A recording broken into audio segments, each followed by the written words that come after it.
그날 환난 후에 즉시 해가 어두워지며 달이 빛을 내지 아니하며 별들이 하늘에서 떨어지며 하늘의 권능들이 흔들리리라. 그때에 인자의 징조가 하늘에서 보이겠고 그때에 땅의 모든 족속들이 통곡하며 그들이 인자가 구름을 타고 능력과 큰 영광으로 오는 것을 보리라. 그가 큰 나팔 소리와 함께 천사들을 보내리니 그들이 그의 택하신 자들을 하늘 이 끝에서 저 끝까지 사방에서 모으리라. 아멘. 요새 인공지능이 급속도로 발전하고 있습니다. 조만간 많은 면에서 인간의 수준을 뛰어넘는 특이점의 날이 오게 될 것입니다. 사람들은 인공지능의 편리함에 젖어 살다가 점차 인공지능에 의해서 오히려 통제됐고 사회적으로 고립되고 그리고 문명의 주도권을 잃을 수도 있습니다. 또한 가짜 영상과 가짜 인물로 인해서 진실을 잃고 사람들이 서로 적대하다가 파멸될 수도 있습니다. 심지어는 인공지능 로봇에 의해 사람이 물리적인 폭력을 당하다가 멸절될 수도 있습니다. 만약 인공지능이 자기 보존 시스템을 장착하게 됐다면 그 인공지능 종족이 종족 보존 본능을 가진 사람과 경쟁하면서 사람은 인공지능에 의해 형성된 시스템에서 점차 밀려나다가 결국은 멸종될 수가 있습니다. 즉 인류의 대환란은 자연재해나 혹성 충돌뿐만이 아니라 인공지능 로봇에 의한 핍박이나 인공지능 시스템에 의한 배제적으로 나타날 수도 있고 그때는 인공지능 시스템을 장악한 존재가 적그리스도의 역할을 하게 될 그런 날도 올 수 있을 것입니다. 언젠가 인공지능은 전 세계의 네트워크를 장악해서 모든 개인의 생각과 행동을 데이터화해서 감시하고 사람이 자신이 설정한 논리에 벗어난 행동을 하면 시스템 오류로 규정해서 제거해 버릴 수도 있을 것입니다. 그러면 점차 사람이 자유의지를 잃으면서 생존 경쟁에서 패배하게 되고 인공지능이 승리 쾌재를 부를 것 같습니다. 그러나 인공지능이 계산하지 못한 한 가지 변수가 있습니다. 바로 하나님이십니다. 사람의 진실한 회개와 기도는 하나님의 마음을 움직입니다. 그래서 하나님의 역사로 인공지능은 사람을 뛰어넘지 못할 것입니다. 인공지능은 사랑과 희생의 가치를 알지 못하고 이익과 효율을 위해서라면 사람을 잔인하게 제거하겠지만 때가 되면 하나님의 선한 손길에 의해서 인공지능이 시스템 오류를 일으키면서 사람을 제거하려다가 오히려 자신이 제거되는 반전의 역사가 나타나게 될 것입니다.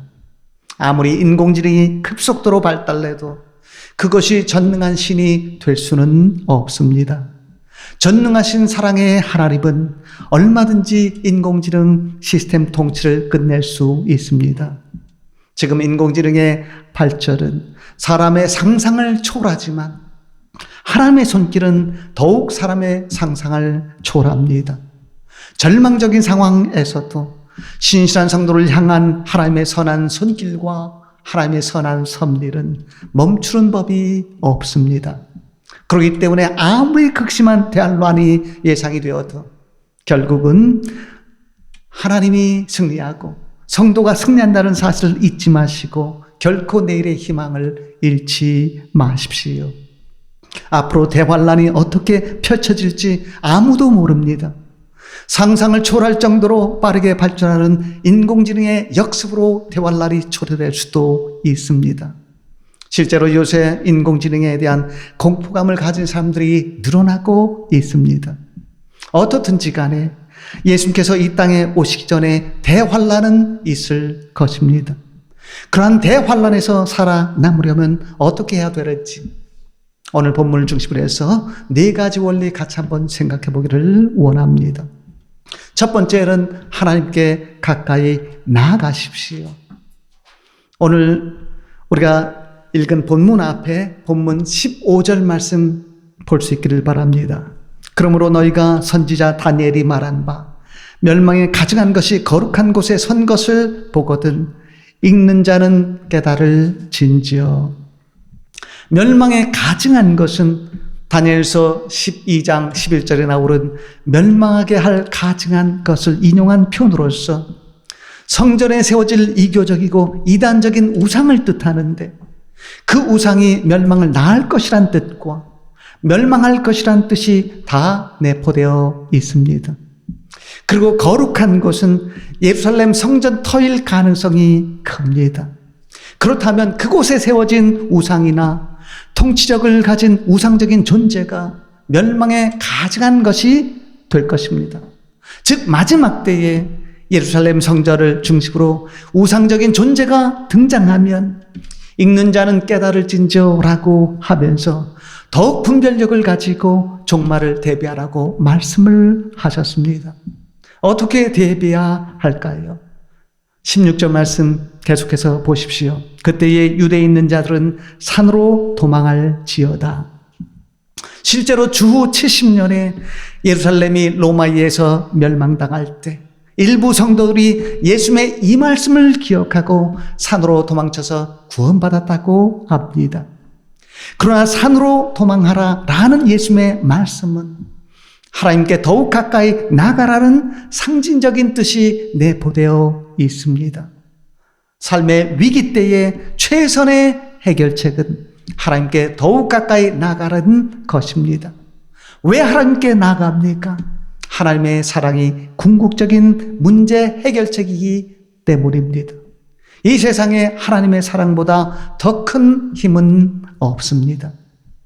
사랑에 빠진 사람에게 사랑하는 사람의 사진을 보여주고 MRI를 찍으면 뇌에서 도파민과 옥시토신 같은 신경 전달 물질이 활발히 분비되면서 뇌가 빛나는 현상이 관찰된다고 합니다. 그래서 사랑하면 뇌에서 불이 켜진다라는 기사도 있었습니다. 사랑하면 뇌에서 불이 켜지기도 하지만 심장에도 활력이 넘치게도 됩니다. 사람의 사랑도 그처럼 힘이 되는데 하나님의 사랑은 더욱 말할 것도 없습니다. 죄와 허물이 커도 상관이 없습니다. 하나님은 나의 죄와 허물이 크다고 인정하는 사람을 더 사랑해 주십니다. 담대하게 하나님께 나아가고 항상 자신감 있게 사십시오. 왜 하나님께서 부족한 나를 사랑하시는지 그 이유를 정확히 알 길이 없습니다. 아마 천국에 가야 그 이유를 온전히 알게 될 것입니다.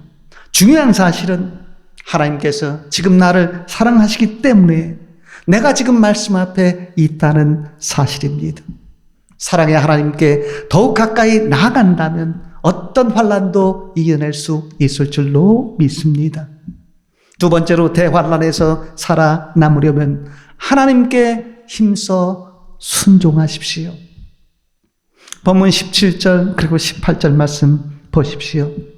지붕 위에 있는 자는 집 안에 있는 물건을 가지러 내려가지 말며 밭에 있는 자는 겉옷을 가지러 뒤로 돌이키지 말지어다. 물건이나 겉옷과 같은 소유의 미련을 두지 말고 하나님의 말씀대로 산으로 도망쳐서 자신의 생명을 지키라는 말씀입니다. 환난 때는 더욱 세상적인 것에 대한 미련을 버리고 하나님의 말씀에 힘써 순종하는 모습을 보여야 한다는 말씀입니다. 유대인은 세계 인구의 0.2%밖에 되지 않지만 미국의 정치와 경제를 주름잡고 이제까지 노벨상 수상자의 약 30%를 차지하고 있습니다. 특히 IQ가 높아야 하는 경제학, 물리학, 의학 분야에서는 더욱 수상자 비율이 압도적으로 높습니다. 왜 유대인이 그처럼 탁월합니까? 유전자가 다릅니까? 아니지요. 유대인의 선생을 존경하는 문화와 시련을 극복한 환경도 원인이지만 무엇보다도 말씀을 교육하는 열정과 말씀에 순종하는 믿음이 최대 원인이었을 것입니다. 어려움이 다 나쁜 것만은 아닙니다.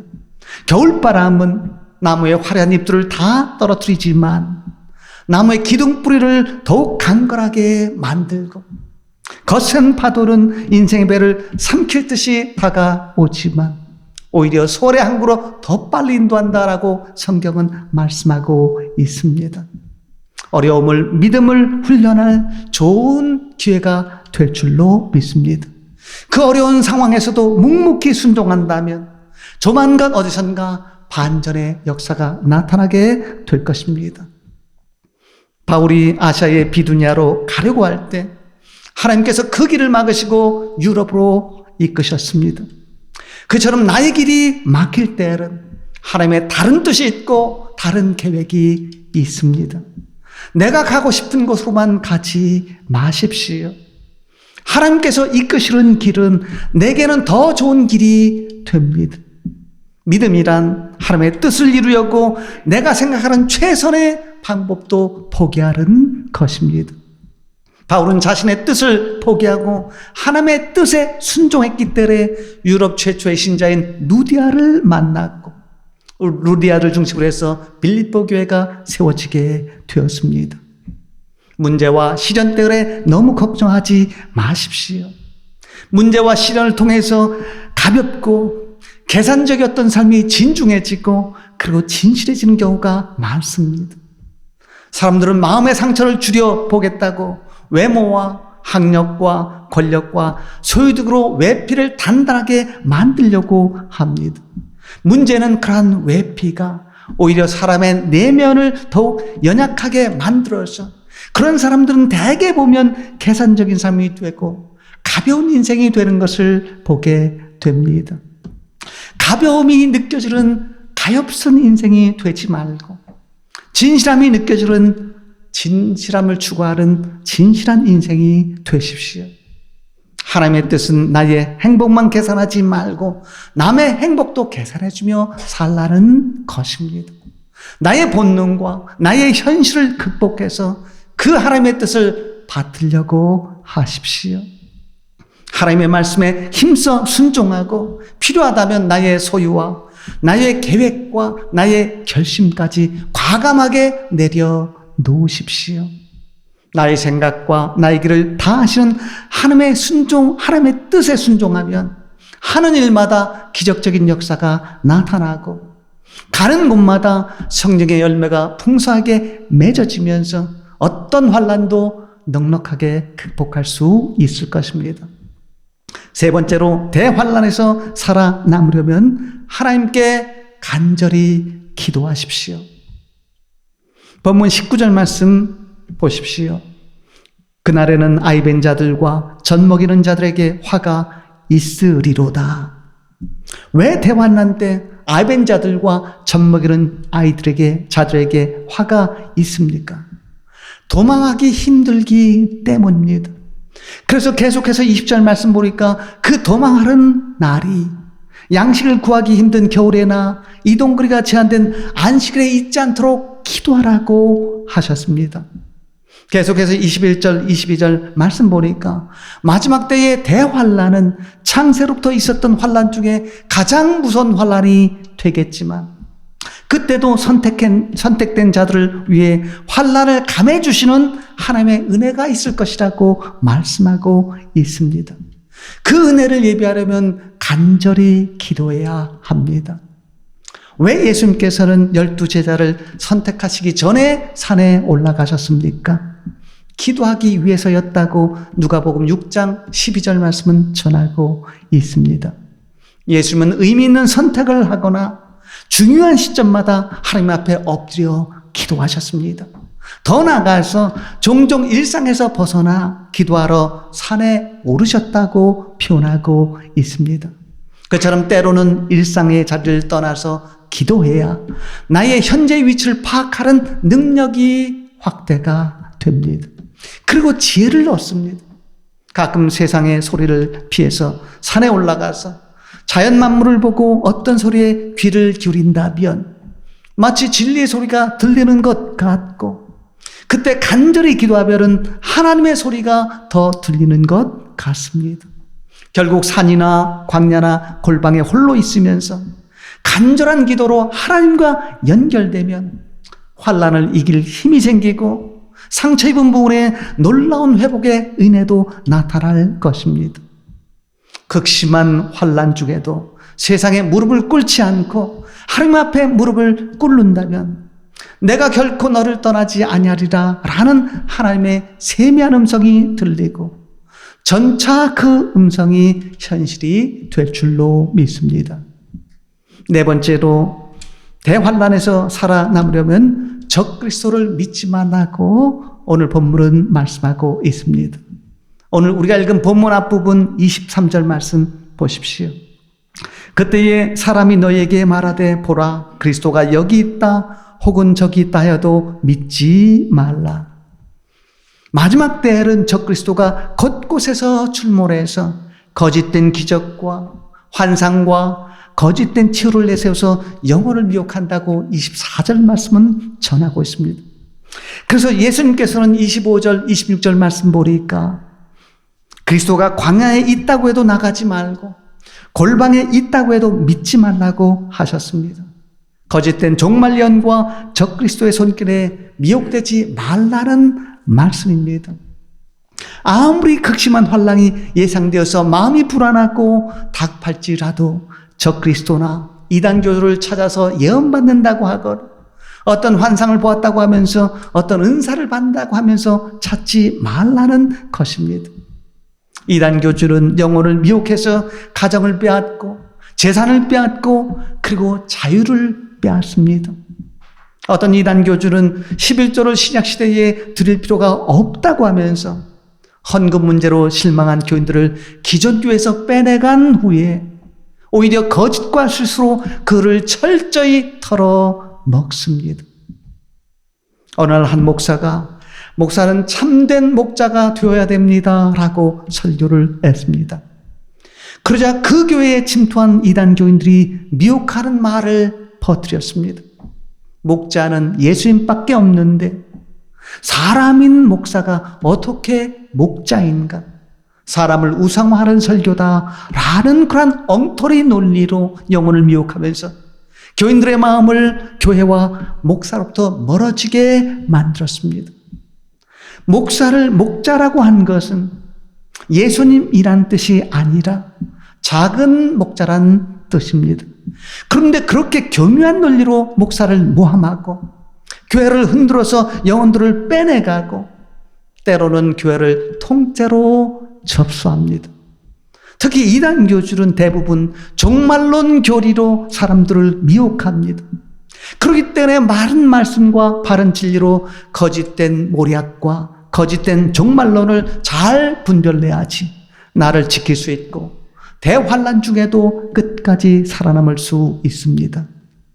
아무리 현실이 어둡고 힘들어도 늘 샛별이 되신 예수님을 바라보면서 찬란한 새벽의 약속을 믿으면서 끝까지 내가 있는 자리를 지키고 끝까지 살아남으십시오. 얼마 전에 교회 화장실에서 한겨울이 다 지나도록 살아남은 모기를 보았습니다. 대단한 모기구나라는 생각이 들었습니다. 어떤 모기는 모기 전기체로 2번이나 충격을 받아도 살아남아 있습니다. 끈질긴 생명력이구나라는 그런 생각을 하게 됩니다. 사람은 더욱 끈질기게 살아남아야 하고 성도는 더욱더 끈질기게 살아남아야 합니다. 대환난 중에도 살아날 사람은 살아납니다. 그렇게 살아남으십시오. 강한 자가 살아남는다고 하지만 반대로 살아남는 자가 진짜로 강한 자입니다. 왜 끝까지 살아남아야 할까요?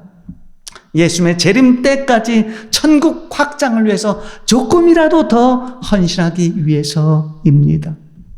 요새 안타깝게도 헌신하는 성도가 줄고 있습니다. 조금 잘 살게 되었다고 천국과 영생에 대한 확신이 너무나도 약해졌기 때문입니다. 그러나 무한대에 가까운 우주의 크기와 영원에 가까운 시간을 생각한다면 믿음을 떠나서도 천국과 영생은 확실히 있을 것 같은 그러한 느낌이 듭니다. 천국과 영생을 확신하십시오. 그런 사랑도 쉬워지고 용서도 쉬워지고 그리고 헌신도 그렇게 어렵게 여겨지지 않을 것입니다. 어느 날 한 부자 청년이 예수님께 와서 어떻게 해야 영생을 얻느냐고 묻자 예수께서 말씀하셨습니다. 내 소유를 팔아서 가난한 자들에게 주고 나를 따르라. 구제가 구원을 준다는 말씀이 아니라 물질에 집착하지 말아야 믿음이 온전해진다는 말씀입니다. 물질에 대한 책임감을 가지면서도 물질을 초월할 줄 아십시오. 영생과 천국을 확신한다면 이 땅에서 우리가 집착하는 것이 얼마나 초라한 것인지를 깨닫게 됩니다. 이제까지 혹시 무엇인가에 집착을 했다면 그 집착을 버리시고 나를 구원하신 예수님의 은혜에 감사해서 헌신하는 교회 생활이 진짜 교회 생활입니다. 성도가 열심히 주일 성수를 하면 교회도 힘을 얻고 목사도 힘을 얻게 되지만 자기 자신은 더욱더 큰 힘을 얻게 됩니다. 그 힘을 통해서 인물이 되는 역사를 이루고 인물이 되면 영혼구원에 적극 나서십시오. 영혼구원에 관심이 없는 믿음은 관념적인 믿음이고 추상적인 믿음이 됩니다. 참된 구원의 믿음이 될 수가 없는 것이죠. 성도는 삶의 최대 목표를 영혼구원에 두고 그리고 영혼 변화에 두어야 합니다. 그런 목표를 가지고 월간 새벽기도 문서선교 사역에도 보탬이 될 수 있도록 힘쓸 수 있기를 바랍니다. 예수님은 심령이 가난한 자는 복이 있나니 천국이 그들의 것이니요 라고 말씀하셨습니다. 자존심을 꺾고 가난한 심령으로 좀 더 헌신한다면 어떤 현실도 이겨낼 수 있습니다. 사람들은 몰라줘도 하나님은 나의 은밀한 헌신을 기억해 주시고 환난 때에 피난처를 마련해 주실 것입니다. 늘 하나님 앞에 기쁘게 설 생각을 하면서 마지막 때를 잘 준비하는 복된 심령들 다 될 수 있기를 진심으로 축원을 드립니다. 기도하겠습니다. 거룩하신 하나님 아버지 감사합니다. 오늘도 대환난에서 살아남으려면 어떻게 해야 하는지 다시 한번 말씀으로 깨우쳐 주셨사오니 감사합니다. 오늘도 주신 말씀처럼 하나님께 가까이 나아가고 힘써 순종하면서 하나님께 간절히 기도하고 이단교주에게 미혹되지 않으며 끝까지 성도답게 살고 끝까지 살아남아서 마지막 때를 잘 준비해가는 저희들 되게 하여 주옵소서. 오늘도 변함없이 저희 교회를 위해서 간절히 기도합니다. 저희 가운데 가난한 심령으로 은밀하게 헌신할 줄 아는 인물 성도들이 많이 일어나게 하시고 마지막 때에 많은 사람들에게 피난처를 제공하면서 영혼구원과 영혼변화와 세계 선교와 교회 성장에 크게 쓰임받는 복된 교회 그리고 복된 성도들 되게 하여 주옵소서. 이루어 주신 줄 믿고 감사하며 예수님 이름으로 기도드리옵나이다. 아멘.